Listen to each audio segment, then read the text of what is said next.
Bismillahirrahmanirrahim. Assalamualaikum warahmatullahi wabarakatuh.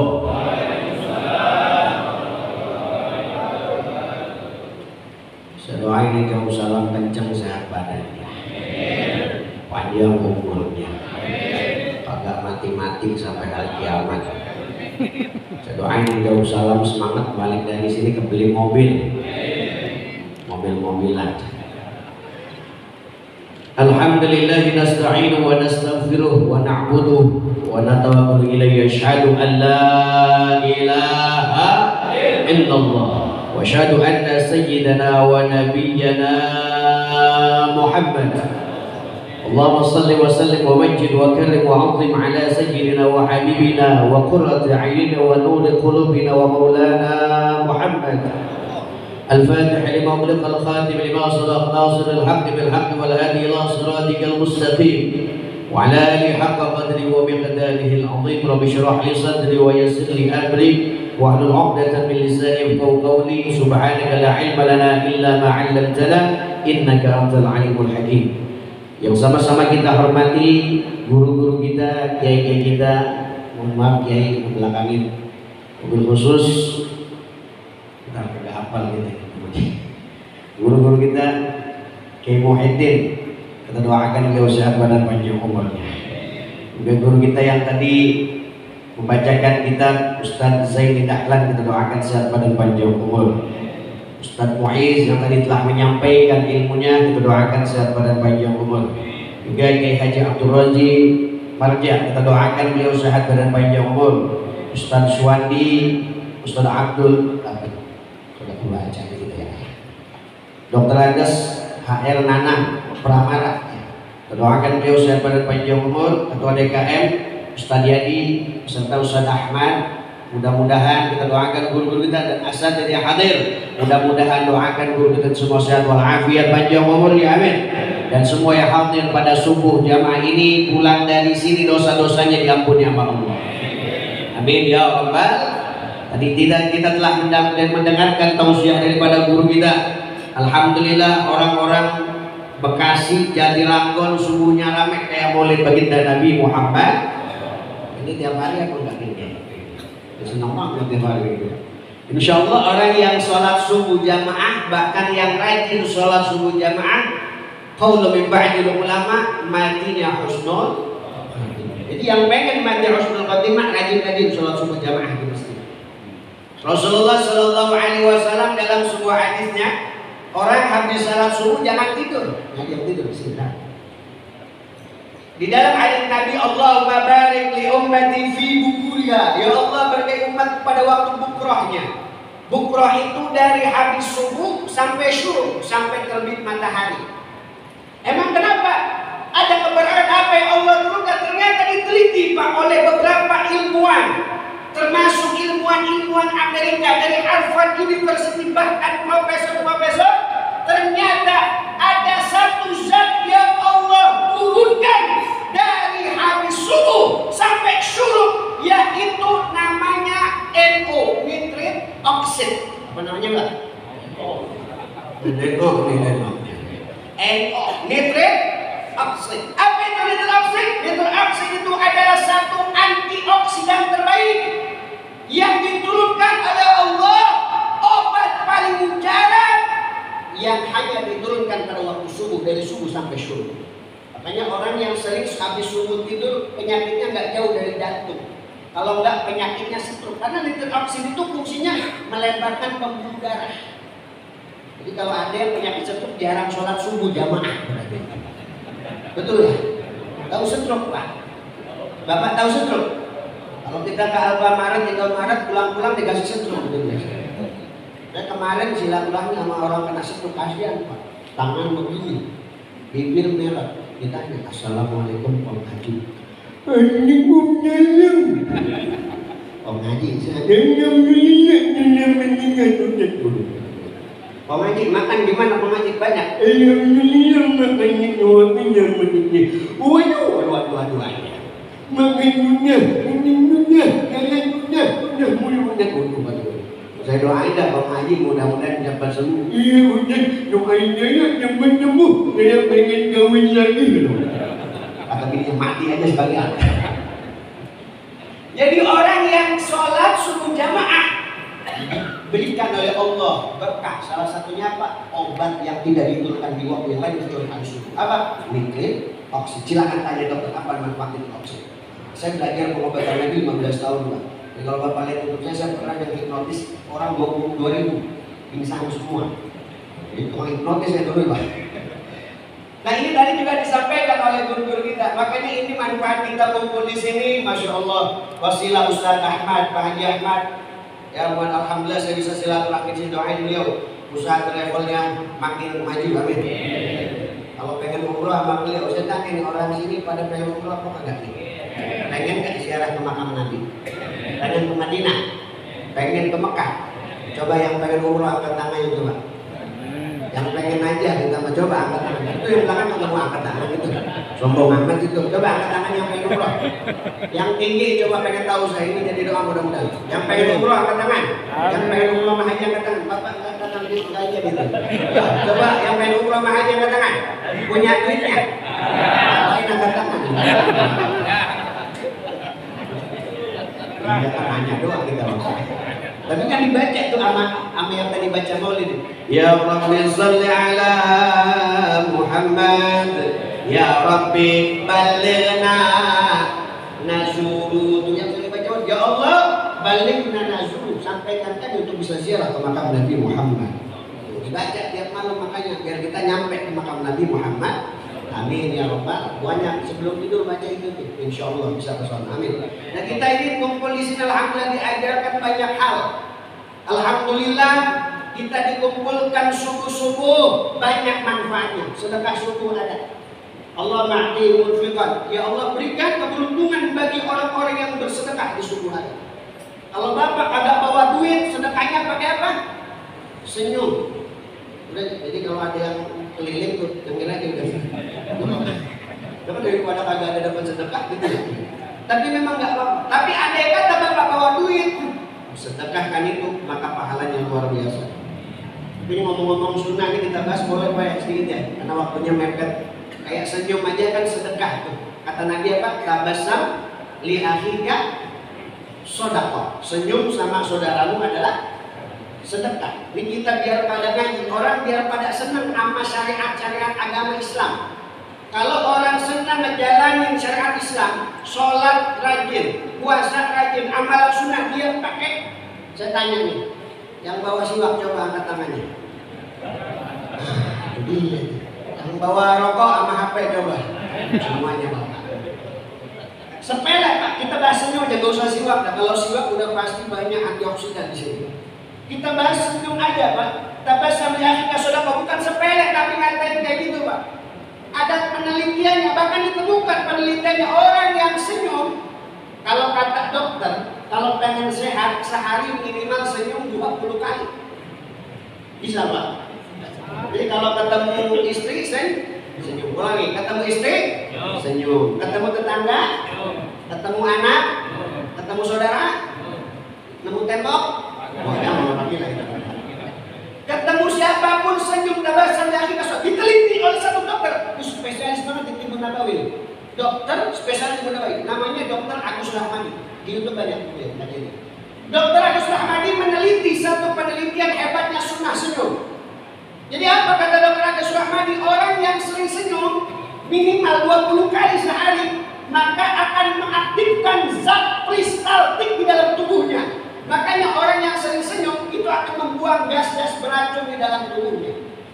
Apa? Mengaktifkan satu zat gas metana H2S combine namanya. Namanya apa? Ya. Gas metana H2S combine. Kalau bahasanya hidrogen sulfida. Kata Dokter Agus Rahmadi, orang yang sering senyum itu biasanya sering kentut. Ada yang sering kentut di sini. Ini jangan disalahin Pak, orang yang sering senyum, sering kentut, yang kentutnya gede itu yakin senyum itu. Saya kemarin Pak ketemu, serius demi Allah saya kalau misalnya lagi nggak kentut-kentut, saya banyak senyum aja udah. Benar Pak kentut Pak. Saya kemarin silaturahmi sama teman. Assalamualaikum, kenapa dirawat di rumah sakit? Udah berapa hari? Hampir 2 minggu Ustaz. Beberapa hari ini. Emang kenapa? Habis berapa? 232 juta. Waduh, emang kenapa keluar? Tadinya keluar pencernaan, kemudian sekarang udah beberapa hari ini kagak kentut. Cuma perkara kagak bisa kentut 232 juta. Kita pengen kentut membanyakin senyum baik, betul? Ketemu tetangga senyum. Makanya orang yang senyum itu orang tuh Pak. Nih kita menjadi catatan ilmu nih buat kita nanti keluarga juga. Kalau pengen kita tahu sehat atau enggak, kata dokter, itu diukur dari bau kentutnya. Jadi kalau bapak kentut, itu ditangkap coba kentutnya. Dirasain. Orang yang sehat itu kentutnya itu baunya hidrogen sulfida. Apa itu hidrogen sulfida? Bau belerang. Bapak pernah ngerasain bau belerang? Asam-asam berada kentut ya. Ibu rada putus kalau kena mata ya. Jadi kalau orang yang sehat itu kentutnya bau belerang. Itu ingat Pak. Makanya kalau kentut itu dalam ilmu fikih itu ada 3 tuh. Ingat kalau kita belajar tuh itu Ustaz yang biasa bahas ya. Kentut itu ada 3. Ada kentut tuh bunyinya gede. Baunya kagak ada tuh. Itu biasanya baunya kagak ada. Itu masih belerang tuh baunya tuh. Ada juga kentut, ya kan? Bunyinya kagak ada. Tapi baunya Masya Allah nyelek kamar mandi. Ada kentut yang ketiga parah, ini pasti penyakit. Habis kentut, kuning-kuningnya ikut keluar. Kirit deh namanya. Nah, Masya Allah. Itu, tapi ini Islam itu indah Pak. Tadi dibahas oleh guru kita. Makanya sunnah-sunnah Nabi jalanin. Senyum, banyakin sedekah. Itu semua manfaat kesehatan yang luar biasa. Udah pernah saya teliti. Dan banyak sekali orang-orang merasakan manfaat. Kayak kencing Pak. Tadi udah dibahas oleh guru kita. Ustaz Aziz.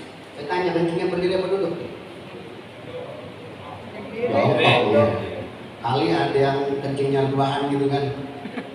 Dulu Rasul ketika lewat di satu kuburan makbarah, dia nanya sama sahabat, atasma'una ma asma'. Wahai sahabat, kamu dengar nggak apa yang saya dengar? Apa ya Rasul? Kau dengar apa ya Rasul? Saya dengar ada 2 orang disiksa di alam kubur. Pertama, gara-gara sering adu domba. Kedua, perkara gara-gara kencingnya kagak bener. Kencing kagak bener apa? Kencing berdiri, kencing kagak cebok, kencing acak-acakan, kencing kagak tuntas. Kadang-kadang mau sholat kencing dulu, pas sujud aja keluar. Ada peluang kayak gitu. Nah itu namanya kencing kagak tuntas. Urusannya azab kubur. Tapi berapa banyak? Alhamdulillah di masjid sini toiletnya kencingnya duduk. Berapa banyak masjid-masjid masjidnya mewah tapi toiletnya kencing berdiri. Na'udzubillah ini perkara kencing berdiri bisa mendatangin azab kubur. Makanya diajarin sama Nabi. Apalagi bapak punya anak, ajarin dari kecil kencing duduk. Ini sunnah. Kadang-kadang kita melihat bocah kencing berdiri. Kadang-kadang kencing di tembok orang. Sambil kencing dia menggambar pakai air kencing dia. Bocah tuh kayak gitu. Apalagi di sopir truk. Nah, pernah lihat Pak sopir truk tuh? Kalau sopir truk di Pantura tuh kencing, aku udah acak-acakan tuh. Ada sopir truk di sini. Banyak sih. Di sopir truk di Pantura tuh kencing samping ban truk gitu. Bener Pak ya? Kencing di samping ban truk sambil berdiri. Habis kencing kagak cebok, mohon maaf. Ini dipeletin sama ban itu. Makin hitam aja tuh. Perkara kencing berdiri mendatangkan adab kubur. Mohon maaf Pak, sebenarnya Pak, saya pernah orang sakit ceritanya. Saya bilang, sakit apa Bu? Ada penyumbatan di ginjal Ustaz. Saya suruh kencing duduk, cara minum, cara naik, udah selesai. 2 minggu dia lakukan, tiba-tiba ada perubahan. Mohon maaf Pak, orang yang kencing berdiri akan mengakibatkan ginjalnya kotor. Itu penelitian. Minum berdiri, ginjalnya kotor. Orang yang kencing berdiri itu ginjalnya kotor. Kalau ginjal kotor lama-lama jadi kerak, jadi penyumbatan. Akhirnya Bapak ketika makan protein, makan nutrisi, ketika masuk makanan tersebut, akhirnya protein tersebut dihasilkan jadi apa? Purin. Karena tidak bisa disaring oleh ginjal. Makanya ketika purinnya naik, maka terjadi namanya khususnya asam urat. Ada yang asam urat sih? Coba asam urat, ketahuan yang bisa perkara kencing, makanya diajarin Pak, kalau mau kencing gini Pak, pengen tuntas Pak. Boleh gak apa-apa ya? Masih ada waktu, masih ada waktu. Masih ada waktu. Masih ada waktu kan nih? Nah, ini kencing tuh kaki kanan begini Pak. Kalau susu jalan gini. Kaki kanan, sini, kaki kiri. Nah, begini. Jadi kemihnya kebuka. Jadi kalau bapak yang biasa kencingnya mohon maaf acak-acakan pas hujan masih sisa kayak gini. Kalau lebih pengen tuntas lagi saat kalau dalam kita diajar sama kiai sambil leher. Jadi yang lagi leher itu. Mohon maaf Pak, perkara kayak gitu Pak, kencing bagus, bapak imunitas bagus, kekuatan fisik bagus. Ini bakal kalah pada Allah. Ini ketika kita ngikutin sunnahnya baginda Nabi Muhammad. Perkara sunnah, masya Allah. Ini alhamdulillah nih hadir nih orang-orang soleh, bapak dewan, ya kan? Jadi banyak siapa? Banyak Ilyas, siapa lagi? Nah, doa ini mudah-mudahan orang-orang soleh. Ada juga Pak Ari dari Pak Ari tadi. Doain orang-orang soleh nih yang lagi nyalon, doain Pak. Kira-kira pengen nggak milih orang-orang yang kayak gini Pak? Yang ikut subuh jamaah berarti pikirannya soleh. Pak Haji ada Pak Haji tadi, masya Allah luar biasa. Doakan mudah-mudahan qabul hajatnya, amin ya rabbal alamin. Terakhir sebelum saya tutup Bapak Ibu Bapak yang dirahmati oleh Allah, pada dasarnya hari ini adalah kita merasakan satu fenomena. Udah kemarin namanya badai El Nino. Berapa bulan di sini kagak hujan? 3 bulan ada Pak? Alhamdulillah lebih ya. Itu badai El Nino. Bahkan ini satu fenomena. Saya baca, kenapa badai El Nino terjadi, ternyata ada satu teori menyatakan karena adanya The Willow Project. Kalau kita bahas ini ujung-ujungnya dajjal lagi Pak. Bapak tahu The Willow Project itu apa? The Willow Project itu pengeboran minyak, karena minyak bumi mulai menipis. Diebor The Willow Project itu kemana? Di samudra es. Yang ada samudra es itu ketika dibor maka esnya mencair. Mohon maaf Pak, ketika es di bumi kita mencair, itu suhu laut akan panas. Ketika panas, hangat, itu tidak ada siklus ke atas. Dan kemarin itu ada satu dari wallah alam benar atau tidak. Tapi yang jelas, alhamdulillah sekarang udah bisa hujan. Lagi mudah-mudahan berkah kita kumpul nih, besok nanti hujannya hujan rahmat, amin. Mudah-mudahan Jatiranggon, mudah-mudahan yang udah 3 bulan kagak hujan, besok hujan. 70 hari 70 malam tanpa henti. Tapi memang ini perkara akhir zaman. Belum lagi apa? Zoharul fasad. Nanti Desember biasanya akhir ada gempa, ada banjir, itu udah pasti terjadi. Zoharul fasad bil barri wal bahri bima kasabat aydin nas. Nampak kerusakan dan di laut bima kasabat aydin nas, karena tangan manusia. Yang bikin banjir karena pengusaha-pengusaha tidak ada penyerapan pada saat itu. Dia bikin pabrik di mana-mana, betul. Akhirnya tidak ada penyerapan, sehingga apa? Yang jadi korban adalah masyarakat. Longsor, gimana kasabat aydin nas? Aydin nas karena ulah tangan manusia. Kok tangan? Ini merupakan tangan. Kenapa yang disebut tangan? Ini merupakan, kalau kita ngaji, merupakan majaz mursal mutlaqil juz wa iradatil kull. Majaz mursal mutlaqil juz wa iradatil kull. Yang disebut tangan manusia, tapi yang dimaksud adalah perbuatan manusia. Imam Ali As-Sabuni dalam kitabnya Sofatut Tafasir, ay bisabari ma'asin nas wa dhunubihim li anna sulhal amri wa samil qara. Terjadinya bencana, virus, penyakit karena ulah tangan manusia. Bentar lagi saya sudah sampaikan, bahkan ada terjadi penyakit-penyakit yang akan menyusul. Udah saya sampaikan dari beberapa tahun yang lalu. Saya mengkaji satu kitab namanya Al-Usus wal Muqalliqat. Jadi kita biar jaga Pak, boleh saya sharing dikit Pak sebelum saya tutup. Di dalam kitab Al-Usus wal Muqalliqat yang dikarang oleh Syekh Al-Habib Abu Bakar Al-Adib Al-Mashhuri. Di dalam kitab Al-Usus wal Muqalliqat, kalau cetakan yang 2015 itu halamannya di 318, kalau tidak, kalau kan 318 atau 320. Ada satu bab itu bunyinya zuhurul amrad allati lam takun fil aslam. Kitab itu menerangkan tentang tanda-tanda akhir zaman. Jadi biar kita ngaji, biar kita paham, biar kita bisa jaga diri. Zuhurul amrad allati lam takun fil aslam, akan muncul satu zaman, satu penyakit allati lam takun yang belum pernah ada sebelumnya. Apa? Sebagian ulama pendapat al-amrad al-mu'tiyah al-mu'tasiyah, penyakit menular sekaligus mematikan. Apa? Disebutkan oleh Syekh Abu Bakar Al-Adib Al-Mashhuri, ulama besar kota Yaman. Kal-AIDS, penyakit AIDS. Wa influenza tuyul wal khanazir, flu burung dan flu babi. Wa umal corona, demam corona. Corona belum muncul, tapi beliau sudah mengisyaratkan. Hebatnya di ulama. Hebatnya di ulama. Hebat. Beliau menyatakan wa hadis siyasa al-iqtisadiyah. Ini banyak kepentingannya siapa? Kepentingan kaum Zionis. Siapa kaum Zionis? Mereka yang sedang memerangi saudara kita yang ada di Palestina. Pak, kita cek sejarah. Bisa waktu?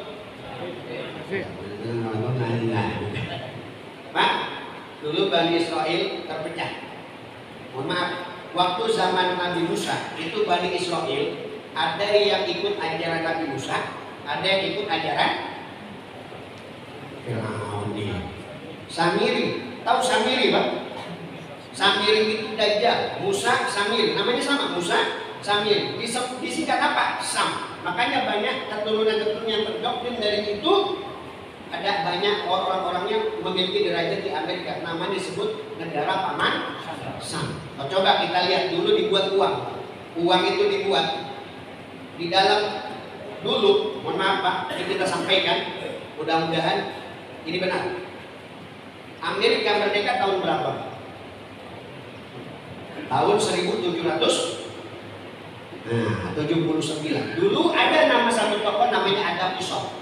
Dia itu yang mendirikan agama penyembah Dajjal. Didirikannya Illuminati itu pada tanggal 1 Mei 1779. Kita cek 1 Mei hari apa? Hari cuti bersama, hari buruh. Dibuatlah kita semua kerja buat Dajjal, buat Dajjal. Di zaman Nabi Musa alaihissalam, mereka terpecah karena pemahaman Musa Samiri ketika membuat satu patung dari lembu disembah oleh mereka. Kemudian ketika itu sebagian ada yang taat, sebagian ada yang ngebangkang di zaman Bani Israil. Apa? Ngebangkang. Ketika itu wahai Musa, minta sama Tuhanmu, kita kelaparan. Minta, dikasih apa? Manna salwa.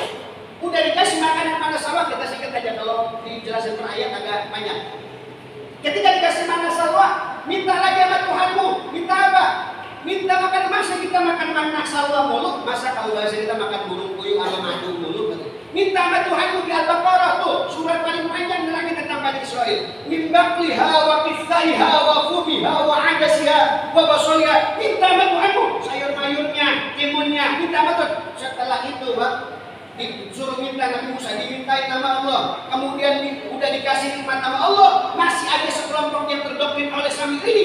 Minta sama Tuhan, kita haus nih, haus, mana air, begitu. Berbantah sama Nabi Musa. Akhirnya apa? Fal fajarat min hutnata asyrata aina.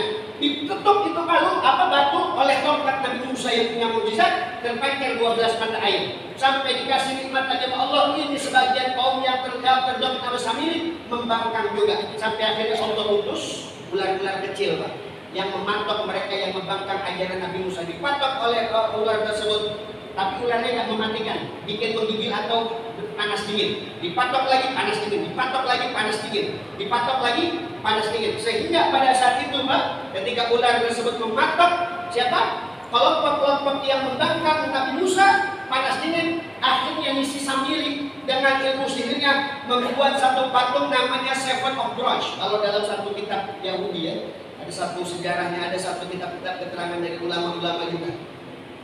Sinkron. Ada Seven of Drush itu membuat patung kayak salib, kayak bentuk apa? Mangkuk. Kemudian patung itu terbuat dari brush itu perunggu. Jadi perunggu kemudian dibikin patung ular meliliti simbol tersebut. Sehingga ketika orang Bani Israil yang terkena patokan ular tersebut, suruh sama Samiri melihat patung itu sembuh. Ketika melihat patung tersebut sembuh, melihat patung tersebut sembuh. Sampai akhirnya ini simbol ini jadi dipuja-puja, dan ini simbol jadi simbol kesehatan dunia. Kita lihat cek simbol-simbol gimana? Rumah sakit apa tuh yang nggak usah sebut lah mereknya, ini ada kamera soalnya kita. Rumah sakit, apotik, kita lihat ceknya, ya bentuknya ada yang bentuk gelas dilihat gula, sampai segini Pak di doktrin kita. Dajjal itu mendoktrin anak-anak kita biar apa? Jauh dari keluarga, jauh dari ajaran Allah dan baginda Nabi Muhammad Sallallahu Alaihi Wasallam. A'udzubillahi Ingat Pak, di akhir zaman ini banyak akan virus. Belum kelar corona muncul disease X. Belum kelar disease X akan lagi ada nyamuk bionik yang kemarin viral. Wallahu a'lam benar atau tidak. Kemudian muncul lagi apalagi akan terus muncul virus itu akan di-create. Corona akan mungkin terupgrade. Karena kenapa? Karena ini sudah zamannya. Maka cuma satu yang bisa menyelamatkan diri kita dari segala macam bahaya. Apa? Tawakal kepada Allah Subhanahu wa ta'ala. Maka ramaikan terus masjid. Andai kata masih ketika virus ini meluap lagi, bisa jadi masjid-masjid akan disuruh tutup. Kira-kira mau apa enggak Pak? Karena tanda tangan khawatir kita waktu kemarin B20 tanda tangan kalau misalnya instruksi WHO kayak gitu masjid tutup. Kita buktikan aja mudah-mudahan nggak benar ya. Amin.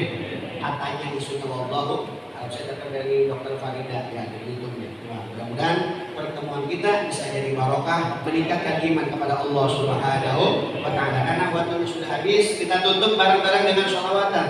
Tim Hadroh, boleh bantu ya, biar kita senandung sholawatan, biar doanya buat.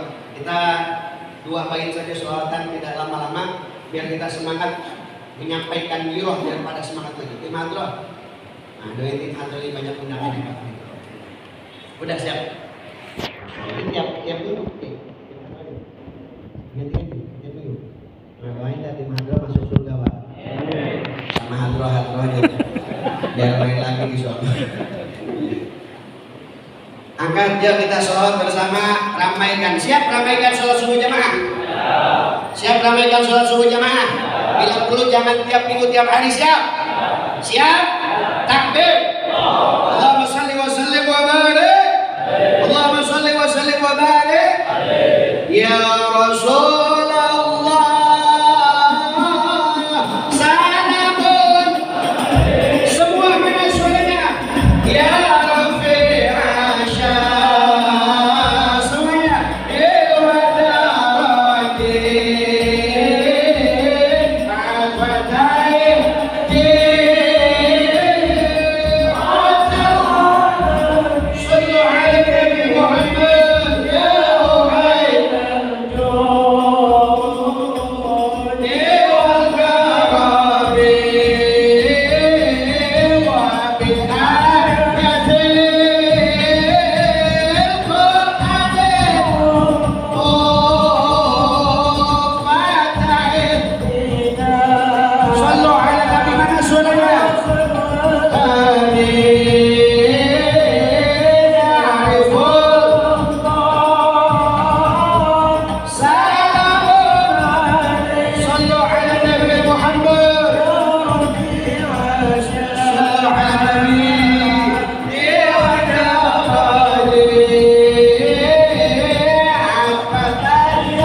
Tadi saya tulis di buku saya Pak. Saya bulan ini akan lagi tulis 12 buku Pak.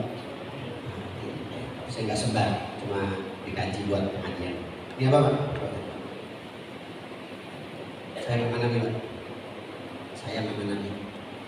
Saya Mama saudara kita yang Palestina. Asli. Katanya nggak afdol kalau orang Banten agak nunjukin ilmu ya. Asli ya. Asli Pak. Gak apa-apa ya sih. Dulu enak kita Pak. Sholat subuh tinggal sholat subuh. Di sana sholat subuh bom peluru betul Pak ya. Alhamdulillah. Asli Pak. Zaman dulu zaman Islam orang pengen sholat subuh dipanah, pedang, tombak. Saya cuma tadi yang saya contohkan tidak ada apa dibandingkan perjuangan sahabat dan saudara kita di Palestina. Betul? Apa ini? Sendok. Asli Pak. Zaman dulu Rasul panah, pedang, tombak. Saya cuma saudara kita pengen sholat subuh di Masjidil Aqsa, taruhannya peluru. Apalagi bom nuklir. Ini apa? Yang saya contoh gak ada apa-apa. Asli? Di Palestina peluru, bom, nuklir. Ini nggak ada apa-apanya. Asli? Di Palestina peluru Pak. Ya, nuklir, bom. Saya masih bom dong. Mohon maaf adik-adik kalau ada yang lihat nggak ada adik-adiknya. Jangan dilakukan. Kamu udah. Asli? Palestina peluru. Betul ya? Saya cuma di Palestina peluru. Saya cuma asli. Sallallahu alaihi wasallam. Jangan males sholat subuh ya. Asli. Palestina peluru.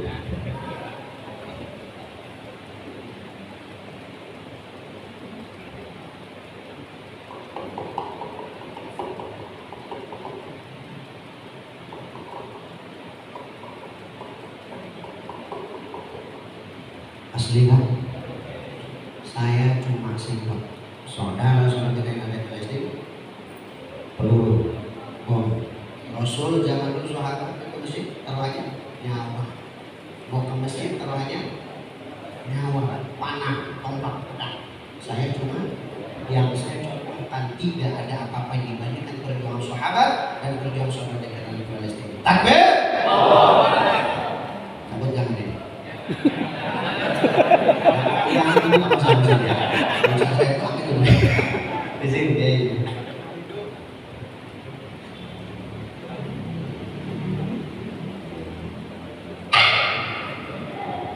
Asli Pak, bisa tepat ini. Ya, mudah-mudahan yang bisa disampaikan bisa menjalani kehidupan. Siap? Ramaikan sholat subuh jamaah? Siap ramaikan FS3G? Sallallahu ala Nabi Muhammad. Doakan guru kita siap walafiat, Pak Dewan, Pak Haji Nias, Pak Haji Pak Haji Firman, Pak Haji pribadi. Doakan beliau istiqomah dalam dakwah Allah Subhanahu wa taala. Doakan pilih orang-orang yang senantiasa mendukung perjuangan Ustaz dan para alim ulama. Sallallahu ala Nabi Muhammad. Wallahu a'lam. Assalamualaikum warahmatullahi wabarakatuh.